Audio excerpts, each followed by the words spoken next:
IPL final ಪಂದ್ಯ ಕೋಲ್ಕತಾದಲ್ಲೇ ನಡೆಸಲು ದಾದಾ ಒಲವು. ಅದೇಗೆ ಅಹಮದಾಬಾದ್ಗೆ ಶಿಫ್ಟ್ ಆಗುತ್ತೆಂದು ನೋಡೇ ಬಿಡುವ ಎಂದು ಸವಾಲ್ ಹಾಕಿದ ಗಂಗೂಲಿ. ಹೌದು, ಜೂನ್ 3ರಂದು ನಿಗದಿಯಾಗಿರುವ ಐಪಿಎಲ್ ಫೈನಲ್ ಪಂದ್ಯ ತಾಣ ಯಾವುದೆಂದು ಬಿಸಿಸಿಐ ಇನ್ನೂ ಪ್ರಕಟಿಸಿಲ್ಲ. ವಾಡಿಕೆ ಪ್ರಕಾರ ಹೈದರಾಬಾದ್ನಲ್ಲಿ ಪ್ಲೇ ಆಫ್, ಕೋಲ್ಕತಾದಲ್ಲಿ ಫೈನಲ್ ನಡೆಯಬೇಕು. ಆದರೆ ಮಳೆ ತೀವ್ರಗೊಳ್ಳುವ ಸಾಧ್ಯತೆ ಇರುವುದರಿಂದ ಫೈನಲ್ ಪಂದ್ಯ ಅಹಮದಾಬಾದ್ನಲ್ಲಿ ನಡೆಯಲಿದೆ ಎಂದು ಹೇಳಲಾಗುತ್ತಿದೆ.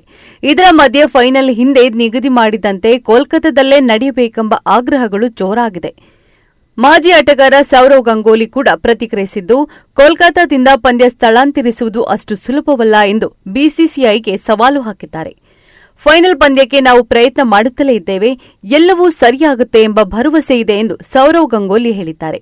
ಈಗಾಗಲೇ ದೇಶಾದ್ಯಂತ ಮಾನ್ಸೂನ್ ಚುರುಕುಗೊಂಡಿದೆ. ಆದಾಗ್ಯೂ ಜೂನ್ ಆರಂಭದಲ್ಲಿ ಅಹಮದಾಬಾದ್ನಲ್ಲಿ ಮಳೆಯಾಗುವ ಸಾಧ್ಯತೆ ಕಡಿಮೆ ಎಂಬುದು ನಿರೀಕ್ಷೆಯಾಗಿದೆ. ಹೀಗಾಗಿ ಅಂತಿಮವಾಗಿ ಅಹಮದಾಬಾದ್ ತಾಣವನ್ನೇ ಬಿಸಿಸಿಐ ಆಯ್ಕೆ ಮಾಡಿಕೊಳ್ಳಬಹುದು ಎಂದು ಮೂಲಗಳು ತಿಳಿಸಿವೆ.